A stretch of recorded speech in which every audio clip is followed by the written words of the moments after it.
अच्छा ये बताना आज नए कितने हैं, हाथ खड़ा करना जरूरी है। 1 2 3 4 5 6 7 8 9 प्यास भी लगी हुई है इसमें। अच्छा इस तरह है कि थोड़ा ओवरव्यू ग्रुप में आई थी, कुछ स्लाइड देखी थी आप लोगों ने। एक ग्रुप की मैंने छोड़ा था और आज ये मैं करवाऊंगा। मैंने ये नई स्लाइड्स उसमें डाली है, लॉन्गिट्यूड और लैटिट्यूड। ठीक है, कल वाला ना कुछ नया है, मैं बस जल्दी जल्दी बताऊंगा। कल मैंने ये पढ़ाया था, हमारे पास 7 लैंड की मासेज हैं जिसे हम क्या कहते हैं, बरे आज़म। और इसी तरह पानी की वाटर बॉडीज मैंने बताया था 5 हैं, उन्हें हम क्या कहते हैं, ओशंस। ये बात हुई थी, ये बस याद रखना था 2 तरीकों से। एक कि पॉपुल जो एरिया वाइज जो 7 हमारे कंटिनेंट्स हैं उनकी क्या मतलब ऑर्डर बनता है, और दूसरा बताया था पॉपुलेशन वाइज। 2 बातें की थी। अगली चीज ये मैंने स्किप किया है, ये आज ये नई चीजें डाली हुई है आपको, फिर इसमें करवाते हैं। आगे मैंने ना 2 चीजें और करवाई थी। एक तो मैंने कहा था इक्वेटर। इक्वेटर वो होती है एक लाइन इमेजिनरी जो हमारी जमीन को 2 हिस्सों में तकसीम करती है, नॉर्थ ऊपर वाला हिस्सा और नीचे वाला हिस्सा साउथ। पेपर के हिसाब से बताया था, एक तो पता होना जरूरी है कि इक्वेटर है क्या, कि इमेजिनरी लाइन जो वर्ल्ड को 2 हिस्सों में तकसीम करती है। और दूसरा ये बताया था कि इस इक्वेटर के ऊपर हर बरे आज़म में कितने कंट्रीज हैं, ये बताया था। इक्वेटर की लेंथ कितनी है ये बताई थी, और उसके अलावा कंट्रीज के नाम। क्लियर था सब बच्चों को? ठीक है, ये याद रखना है आप लोगों ने। जो याद करने वाली चीजें जस्ट वो कंट्रीज के नेम और जिस तरह थोड़ा थोड़ा बताया था। इसी तरह मैंने बताया था ट्रॉपिक ऑफ कैंसर क्या है। ऊपर वाली जो इक्वेटर से 23.5 डिग्री वाली जो लाइन है उसे हम ट्रॉपिक ऑफ कैंसर कह रहे थे। और उसके उसी तरह याद करना है किस बरे आज़म से गुजरती है, उस बरे आज़म के कितने कंट्रीज में से गुजरती है, और किस किस कंट्री में से गुजरती है, वो आपके सामने कल क्लियर किया था। अच्छा इसी तरह टॉपिक ऑफ कैप्रिकॉर्न भी सेम। अब यहाँ पे आगे मैंने बताया था प्राइम मेरिडियन। हमने मतलब जो हमारी लाइन लॉन्गिट्यूड और लैटिट्यूड, एक्चुअली मैंने कंसेप्ट छोड़ा हुआ था इसलिए मैं उनको ज़्यादा बीच में नहीं घुसेड़ूंगा। बताया था कि जो हमारी लेटी हुई लाइंस हैं वो 3 हमने पढ़ ली। अब एक जो खड़ी एक सीधी सी लाइन है उसकी बात करें तो उसको क्या कहते हैं, प्राइम मेरिडियन।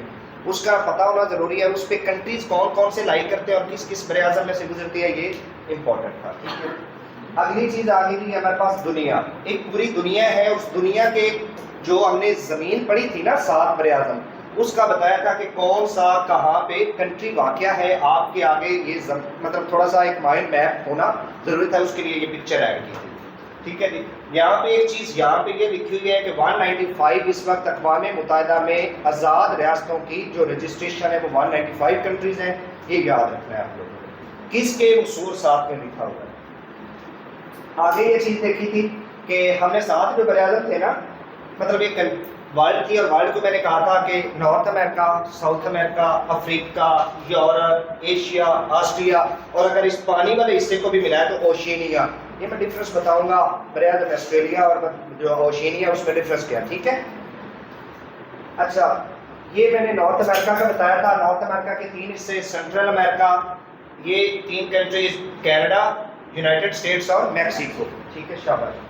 उसके बाद फिर अगला मैंने ये उसके बारे में कुछ चीज़ें लिखी थी, आप लोगों ने यकीनन पढ़ ली होगी मैंने, क्योंकि स्लाइड्स भेज दी थी। उसके बाद ये बताया था सेंट्रल अमेरिका के जो कंट्रीज हैं उनका आपको आइडिया हो गया कि कौन सा कंट्री कहाँ पे है। फिर ये बताया था कि हमारे पास कैरेबियन सी है, उसमें जो आइलैंड्स कंट्रीज हैं उनका। आप आ जाते हैं मेन चीज याद करने वाली कि उस बरे आज़म जिसको हमने पढ़ा था अमेरिका नॉर्थ का, उसके कैपिटल और करेंसीज। कितने बच्चे हैं जिन्होंने कम से कम एक दफा पढ़ा जरूर है, अपने ईमान से हाथ खड़ा करना है। ईमान से मतलब इसमें मैंने कौन सा कुछ कह रहा हूँ, मतलब पढ़ा है, जस्ट गो थ्रू किया है। तो ये डिसपॉइंटिंग है कि मतलब इंटरेस्ट आपका जो है, मैं आपको लिटरली बता रहा हूँ कि बेसिकली मैं एक पॉइंट, अगर कैमरे की आँख है वैसे चल रही, किधर है वो यार, यहाँ पे लगाने वाला, ये ज़रूरत नहीं है उसकी, वो ये पड़ा है मेरा ख्याल है, ये तो नहीं है।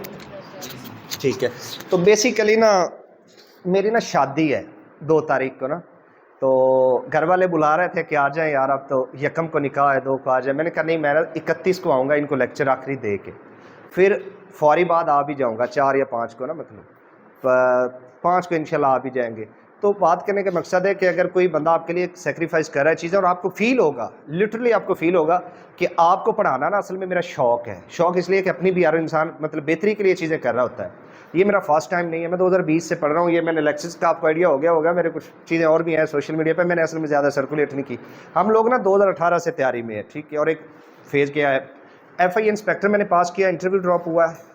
सब इंस्पेक्टर पंजाब पुलिस जो पिछला था उसमें मैंने मतलब ये जो अदील लड़का इधर जंग में लगा हुआ है सब इंस्पेक्टर, इसके साथ इंटरव्यू दिया था, इंटरव्यू ड्रॉप हुआ। पैरा में ये जो EO का है वो मेरा इंटरव्यू ड्रॉप हुआ। IO था वो सिलेक्शन हो गई। FIA में जो पिछली सीट्स आई थी जिसमें मेरी सिलेक्शन हुई थी, 3 इंटरव्यू दिए हुए, 1 में सिलेक्शन हुई। बात करने का मकसद है कि हमने रंग सारे देखे हैं, ठीक है, मतलब पेपर काफ़ी दिए हुए हैं, चीज़ों का पता है, मार्केट ट्रेंड्स का पता है। तो मेहनत और डेडिकेशन ये रखोगे ना तो आपको अच्छा लगेगा। मैंने स्लाइड्स भेजी थी सिर्फ 15, तो उसमें मैंने कल बारहा कहा था कि ये पेज सब ने पढ़ना है, कहा था ना।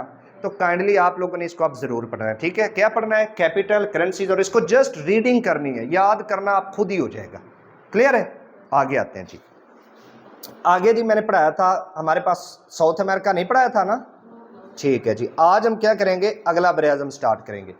ये आ गया हमारा साउथ अमेरिका। मैं ना स्टार्ट पे थोड़ा आसान पढ़ा रहा हूँ चीज़ें, बाद में इंशाल्लाह आपको पता चलेगा कि कुछ भी नहीं छोड़ा।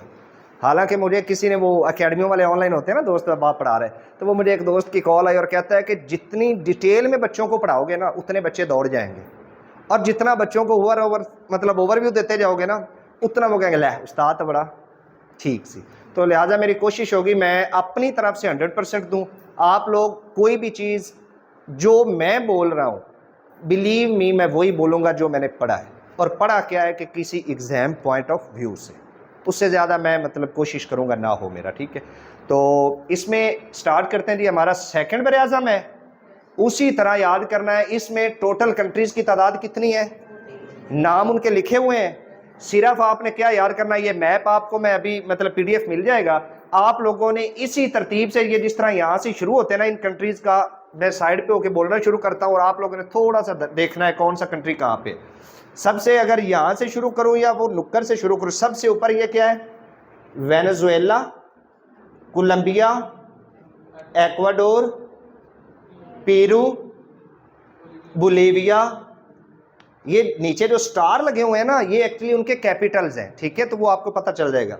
उसके बाद आगे ये कोस्टल कंट्री, चाइल, वो एक आप लोगों ने नावल भी पढ़ा होगा, अल्केमिस्ट पढ़ा है, संतियागो, तो वो चाइल, अच्छा ठीक है। ये अर्जेंटीना, ये लैंडलॉक कंट्री पैराग्वे, ठीक है, और ये बोलिविया। ये दो वो कंट्रीज हैं। ये देखें ना, चाइल इधर से, ये समंदर है। अगर हम बात करें साउथ अमेरिका की तो इसमें सिर्फ 2 लैंडलॉक कंट्रीज हैं। कौन कौन से? जिनके चारों तरफ ज़मीन है, एक बोलिविया और दूसरा पैराग्वे।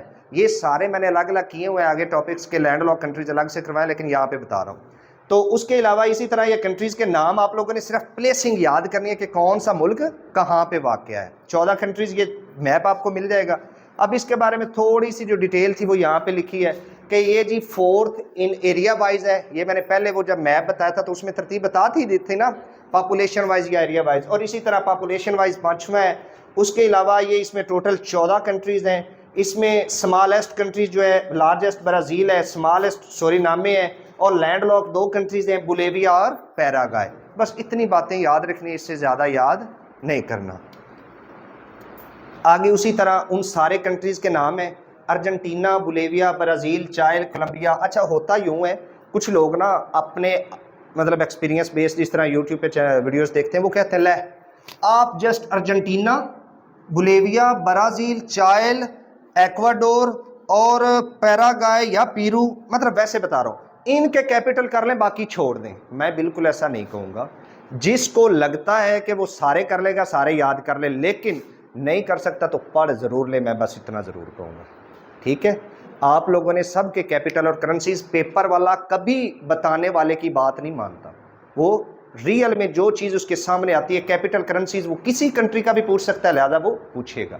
तो इसलिए सब बच्चों ने सब कंट्रीज़ के कैपिटल और करेंसियाँ याद। मैं एक चीज़ और भी लास्ट पे करूँगा, परेशान नहीं होना। जितने कंटिनेंट वाइज कंट्रीज़ हैं, एक मेरे पास वो ना पेज 1 पेजर है, उसमें लिखा हुआ है कि किस कंट्रीज़ की यूरो करेंसी है वो सब एक साइड पे, फिर जिनकी डॉलर है वो एक साइड पे, फिर जिनकी थोड़ी डिफरेंट है, वो अलग है, तो वो चीज़ें मैं ना आपको इंशाल्लाह लास्ट पे दूंगा, वो अपनी निकली, ठीक है। लेकिन अभी आप पढ़ें ज़रूर, मैं चाह रहा हूँ कि ताकि आप लोगों का भी ना थोड़ा सा एक मोमेंटम बनता जाए, ठीक है। और आप लोगों की सजेशंस जो है ना कि सर इसको इस तरह हम बेहतर कर सकते हैं, मैंने कहा था कि एकेडमी में आने की असल वजह ये होती है कि आपको कंपटीशन मिलता है, तो हम यहाँ पे कंपटीशन की फ़िज़ा बनाएंगे। आप लड़कों का, मैं लड़कियों से मुकाबला भी करवाऊंगा, फिर ग्रुप्स बनाऊंगा और उनके टेस्ट भी होंगे, मतलब, और रिवार्ड भी करेंगे इंशाल्लाह आप लोगों को। और सबसे बड़ा रिवार्ड वही होगा जो सबसे पहली जॉब लेगा, जेन्युइनली कह रहा हूँ, उसको अच्छा खाना भी खिलाऊंगा। और अगर उस जॉब के लिए उसने इंटरव्यू देना हुआ तो उसको ड्रेस, जो कोट है वो मैं लेके दूंगा, 5-10 हज़ार जितने का मिला, पैंट कोट मैं लेके दूंगा, ठीक है। फीमेल्स हो तो उनका ड्रेस भी चलो मेरी तरफ से, लेकिन ये जल्दी आप लोग जो करेंगे। अच्छा, ये बरे आज़म हो गया पिछला, स्मार्ट सा पता लग गया आप लोगों को। इससे अगली चीज़ है आप लोगों के लिए अंटार्कटिका। ये बरे आज़म आप लोगों को जब मैंने पिक्चर बताई थी तो बताया था ना कहाँ पे है भला? हाँ, नीचे वाला है ऊपर वाला? शाबाश। ये बरे आज़म आप लोगों ने देखना है, और इसके ये देखें कि ओवरऑल सारा सफ़ेद सफ़ेद है, तो क्या नज़र आ रहा है? हाँ, ये इसके बारे में मैंने थोड़ा सा लिखा है। 5th लार्जेस्ट कंटिनेंट ये किस हिसाब से था, एरिया या पॉपुलेशन? ये मैंने बताया था, शाबाश, क्योंकि पॉपुलेशन इसमें है नहीं। उसके अलावा 98% इसमें क्या है, आइस शीट है। और उसके अलावा एक चीज़ और बता दूं, यहाँ पे लिखा था कि यहाँ पे कोई coldest continent on the earth, ये भी है ना लिखा हुआ। ये वाला पेपर में MCQs आया हुआ है, अगर आप लोगों ने पढ़ा या नहीं पढ़ा। हाईएस्ट पॉइंट इसका पूछा जाता है, ये जब मैं माउंटेन्स पढ़ाऊंगा ना तो उसमें भी दोबारा आएगा, हर कंटिनेंट का जो हाईएस्ट पॉइंट है वो पढ़ा जाएगा। तो जो माउंट विंसन है इसकी हाइट पेपर में आई हुई है, ये आप लोगों ने याद रखना है। उसके अलावा टोटली एक चीज़ याद रखनी है, ये ना बेसिकली तो सारी आइस है, कोई इसमें ह्यूमंस जो परमानेंट जो रहाइश है वो वहाँ पे नहीं है ना। तो हमारे पास ना 12 कंट्रीज थे, उन्होंने इनिशियली 1959 में वाशिंगटन DC में, जो वाशिंगटन DC है अमेरिका, वहाँ पे साइन ये किया था कि कोई भी मुल्क, ये जो ट्रीटी है उसमें ये कहा गया था कोई भी मुल्क न्यूक्लियर प्रोलिफरेशन या वहाँ पे कुछ ऐसा नहीं करेगा कि जिससे हमारा जो आइस मेल्ट हो और जो दुनिया है उसको ख़तरा बन जाए। तो हमारे पास मेन चीज़ ये समझ रखनी है, ये जो अंटार्कटिका है उसके ऊपर जो रिसर्च सेंटर हैं जस्ट वो मौजूद हैं, और उसको कोई बंदा फतह करने के लिए न्यूक्लियर मतलब प्रोलिफरेशन नहीं करेगा। उसके लिए ट्रीटी कब हुई थी? 1959, जिसका नाम है अंटार्कटिक ट्रीटी। ये पेपर में सवाल है, ठीक है। उसके अलावा बाकी ये जो छोटी छोटी चीज़ें लिखी हुई हैं ये आपने इंफॉर्मेशन के लिए पढ़ लेनी है, कोई इंपॉर्टेंट नहीं है। उसके बाद जी अगला एक छोटा सा कंटिनेंट है, वो है ऑस्ट्रेलिया, ठीक है जी। ऑस्ट्रेलिया के बारे में कुछ जो मतलब डिटेल में लोग पढ़ाते हैं वो बड़ा बताते हैं जी, इसकी ये वाली एक स्टेट है वेस्ट ऑस्ट्रेलिया, ये नॉर्दर्न टेरिटरी है, वो फलानी वो है। ये मैं इसमें कुछ नहीं बता रहा, ये वेल्स उनका है, आप क्वीनलैंड है, वेल्स है, ये सारी रियासतें आपको पता ही हैं। Basically paper point of view से ऑस्ट्रेलिया आपके सामने आ गया। इसका कैपिटल और करेंसी आपको ऑलरेडी कुछ को पता होगा, पता है? को बता सकता है? शाबाश, ये स्टार लगा हुआ है और ये बड़ा सा बन के लिखा हुआ है, ये क्या है? ऑस्ट्रेलिया। अब इसके ऊपर ये एक कंट्री है न्यू गिनिया, क्या है? New Guinea. और इधर एक दूर करके कंट्री है जिसका नाम है न्यूजीलैंड, क्या है? न्यूजीलैंड। हम लोग न्यूजीलैंड को इसमें डील नहीं करते, क्यों नहीं करते वो आगे फ़र्क आपको सारा समझ आ जाएगा। ऑस्ट्रेलिया ये सामने थोड़ा सा इसके बारे में है कि इसको आइलैंड कंटिनेंट भी कहते हैं, ज़मीन चारों तरफ पानी है इसके। उसके अलावा इसकी टोटल जो एरिया है वो पेपर में ना सवाल डायरेक्ट आया हुआ है, तो वो इसलिए मैंने लिख दिया 7.7 मिलियन। बाकी इसके अलावा ये ग्रेट बैरियर रीफ जो है ये ज़रूर पेपर में इसका सवाल आता है। ये क्या चीज़ है मैं ये बताऊंगा जब आगे ज्योग्राफी हमारा एक अलग चलेगा ना। टर्मिनोलॉजीज जो कुछ ज्योग्राफी की हम पढ़ेंगे, मतलब अस्थमस क्या है, स्ट्रेट क्या है, रीफ क्या है, ठीक है, वाटरफॉल्स क्या है, ये चीज़ें मैं करवाऊँगा। तो अभी हम सिर्फ कर रहे हैं ओवरव्यू फिजिकल मैप्स, मतलब हम जिस तरह एक पॉलिटिकल मैप समझ लें। पॉलिटिकल मैप और फिजिकल मैप में फ़र्क ये होता है, फिजिकल मैप होता है हमारे पास जिसमें हम बाउंड्रीज, वाटर बॉडीज़ और इस तरह की चीज़ों को डिस्कस करते हैं, और पॉलिटिकल मैप सिंपल होता है कि एक मैप लिया, उसकी बाउंड्री, उसका कैपिटल, करेंसी, हमसाए मुल्क, बस इतना बता दिया, ठीक। तो इतनी समझ आ गई सब लोगों की, इसकी आसान है। अब ये है वो जो आगे मैंने मैप लगाया, आपको आइडिया हो जाएगा। ये थी दुनिया, ये है ऑस्ट्रेलिया। अगर तो ये अकेला ऑस्ट्रेलिया हो तो इसको बरे-आज़म ऑस्ट्रेलिया कहते हैं, लेकिन अब जो मॉडर्न रिसर्च आई है ना, नई स्टडीज़ आई हैं, तो उसमें उन्होंने ये जो न्यूजीलैंड, ये 3 हिस्से जो है ना अलग अलग, इन 3 के बड़े बड़े नाम लिखें, 1, 2, 3 और 4। इस सारे रीजन में आइलैंड्स कंट्रीज हैं। उन आइलैंड्स कंट्री की वो टोटल लिखा हुआ है इंडिपेंडेंट स्टेट्स 14। उन 14 में से ये जो ऑस्ट्रेलिया है ये वाला हिस्सा, और इसके अलावा इसके साथ ये ऊपर वो पिछली स्लाइड में यहाँ पे इसमें ब्लैंक हो रहा है, यहाँ पे पापुआ न्यू गिनी नहीं था कंट्री, यहाँ पे ऊपर करके, इधर ऊपर करके, वो मैं पिछली स्लाइड में दिखाता हूँ आपको। इसको बोलेंगे तो सिर्फ ऑस्ट्रेलिया। अगर उसके आइलैंड्स कंट्री सब मिला लें तो फिर वो क्या हो जाएगा, हाँ इसके ऊपर के, यार चलो मुझे नहीं आ रहा नजर, इधर से देखता हूँ मेरे, हाँ अच्छा ये, हाँ ठीक है ये, अच्छा पापुआ न्यू गिनी के में ना 2 हिस्से हैं, ये वाला देखें यहाँ से, तो ये चीज़ें थोड़ी हैं डिटेल, वो असल में मैंने की हुई, मैं यहाँ पे बताना इसलिए नहीं चाह रहा कि ज़्यादा डिटेल कुछ चीज़ों में कन्फ्यूजन है। ये अलग कंट्री है पापुआ न्यू गिनी, इधर ये है न्यू गिनी, ये है पापुआ न्यू गिनी, और ये दरमियान से एक लाइन गुजरती है, तो पता तो है ना। मैं डेफिनेटली सिर्फ इतना बताना चाह रहा हूँ कि ये ऑस्ट्रेलिया और ओशिनिया में फ़र्क क्या समझ आ गया, कि सिर्फ ऑस्ट्रेलिया मेन लैंड हो तो ऑस्ट्रेलियन कंटिनेंट, अगर उसके आइलैंड्स कंट्रीज शामिल कर लें तो बरआज़म, अगर न्यूजीलैंड का MCQs है कि ये किस बरआज़म है, तो ये किस में है, ओशिनिया में, ठीक है। ये पेपर में सवाल अभी आप 2025 के पेपर्स जो है ना उनमें एक पढ़ेंगे कि न्यूजीलैंड किस में, उसके अलावा इसका कैपिटल क्या है, वेलिंगटन वगैरह, ये चीज़ें आपको आ जाएंगी। कोई सवाल इसके हवाले से है किसी का, थोड़ा समझ आया, बुनियादी कंसेप्ट देना था। ऑस्ट्रेलिया अकेला मुल्क है और उसके अलावा बाकी जितनी ये स्टेट्स हैं वो किसका हिस्सा है, ओशिनिया का। ये आपके सारे वो कंट्रीज की मैंने लिस्ट बना दी, कैपिटल और करेंसी। अब देखो ना, हम लोगों ने अगर कहते हैं ऑस्ट्रेलिया कंटिनेंट है तो सिर्फ तो कैपिटल किसका हमें पता होना था, ऑस्ट्रेलिया का। तो न्यूजीलैंड वगैरह तो पेपर में वो अक्सर पूछता है, ये फिजी इसका पूछता है, वो कैरिबेटी, वो अगले दिन मैंने बताया था कैरिबेटी किधर बताया था भला, शाबाश, मैंने उस दिन बताया था ना कंट्री का नाम, तो इसलिए पता होना चाहिए कैरिबेटी किस हमारे पास बरआज़म का हिस्सा है, बरआज़म ओशिनिया का, ठीक है। हाँ जी,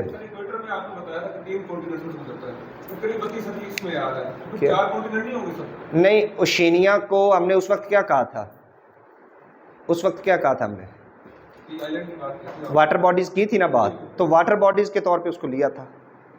पेपर में सवाल है 3, एशिया, अफ्रीका और, हाँ असि बुनियादी तौर पे ना, हम बुनियादी तौर पे सारे लकीर के फ़कीर हैं। अगर हम रिसर्च जो एडवांस है उसको फॉलो करते हैं ना, आपको पता अल्लाह के नबी की डेट ऑफ बर्थ कब की है, किसी को पता? 570। हाँ किसने कहा 570? कुछ सोर्स पता है आपको, किधर से पढ़ा है आपने 570? बस इतनी बात है आपको पता। मज़हरुल हक़ की एक किताब लिखी हुई है इस्लामियात पे, जिस लाहौर में पढ़ाई जाती है, उसमें उसने एविडेंस से बताया है कि 570 अल्लाह के नबी की डेट ऑफ बर्थ है, लेकिन हमारी जो मैट्रिक की बुक्स हैं वहाँ पे कितना है, 571। तो ये बात करने का मकसद है हम लोग ना लकीर के फ़कीर चल रहे हैं। तो जब कंटिनेंट का हमारा PPSC हमने देखना है MCQs, तो उसमें सिर्फ 3 के हिसाब से चलेगा, ठीक है। कंफ्यूज ना हो आप, 3 कंटिनेंट में से गुजरता है।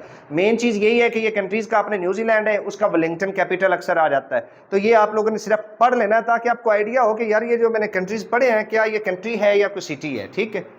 यहाँ तक आज के लिए जोग्राफी काफ़ी है, काफ़ी है, ठीक है, शाबाश। आगे ना ये देखें, ये बाकी कंट्रीज जब हम करेंगे ना, तो मैं मेन चीज़ जो बताना चाह रहा हूँ आगे हम लोग देखेंगे, तो उसमें ये जब कंट्रीज हमारे हो जाएंगे ना, तो हर चीज़ का एक अलग अलग चीज़ चलाऊंगा। कैसे? मसलन ये देखें, डेजर्ट्स ऑफ द वर्ल्ड चलेंगे ना, तो फिर पता चल जाएगा कि किस किस में कौन सा डेजर्ट है।